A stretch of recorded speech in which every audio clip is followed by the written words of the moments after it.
নমস্কার, আমি সায়নী। আমার চ্যানেল কবিতায় গল্পে সায়নীতে তোমাদের স্বাগত জানাই।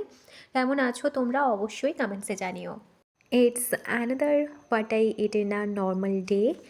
তো সকালবেলা ঘুম থেকে উঠেই মেথি মৌরি জলটা একদম শেষ করে ফেলেছি। এই যে গ্লাস একেবারে শেষ, তার প্রমাণ এটা। তো আজ শুধুমাত্র মেথি জল ছিল। তারপর কিছুটা বেলা করে ওই হাফ কাপ মতো ব্ল্যাক কফি খেয়েছি।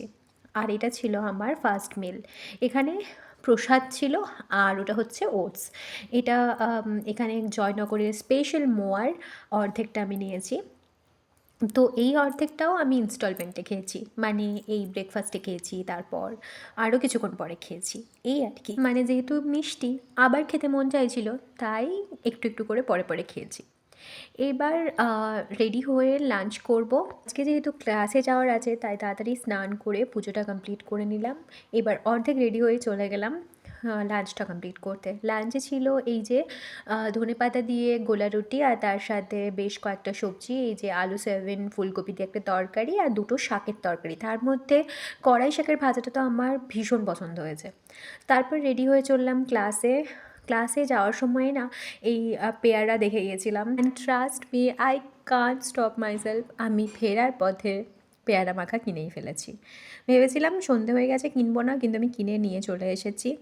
আর কি ভালো খেতে হয়েছে! ওই কাসুন্দি ধনেপাতা লঙ্কার, মানে একদম ঝুড়ো ঝুড়ো করে কাঁচা লঙ্কা কুচিয়ে দিয়েছিল। তো বাড়ি এসে তো প্রথমেই ওটা ট্রাই করেছি, আর মা তো বেশ একটু বকেওছে, কারণ আমি এরপর চা খাবো জেদ করেছি।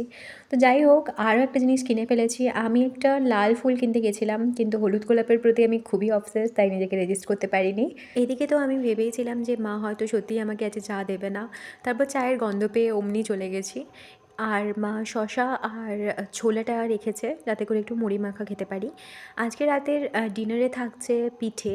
এই শীতের মরশুমে প্রথম পিঠে বানানো হচ্ছে। কাকিমা একা হাতে অনেক পিঠে বানিয়ে ফেলেছে। এই যে পাটিসাপটা হয়েছে আজ বাড়িতে। আমাদের বাড়িতে বরাবরই নারকোলের পুর দিয়েই পাটিসাপটাটা হয়। ওই নলেন গুড়ের সাথে নারকোল মিশিয়ে যে একটা পুর বানানো হয়, আর সেটাই পাটিসাপটার ভেতরে দেওয়া হয়।